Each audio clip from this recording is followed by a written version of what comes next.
Hi friends, இன்றைக்கி பார்த்திங்கன்னா lunch and breakfast பார்க்கலாம் வாங்க. இப்போது லன்ச் வந்து ரெடி பண்ணிகிட்ருக்கிறேன்.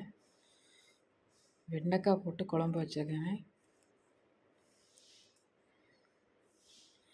அடுத்தது மட்டரிசி சாதம். இது பார்த்திங்கன்னா ராஜ்மா பயிர் இருக்கு இல்லையா, அது வேக வச்சிட்ருக்கேன். இது சீனி அவரைக்காய் பொரியல் வச்சிட்ருக்கிறேன்.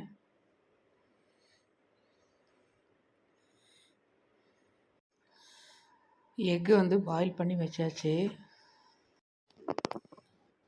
மார்னிங் பிரேக்ஃபாஸ்ட்டு பார்த்திங்கன்னா லெமன் சேமியா தான் பண்ணியிருந்தேன்.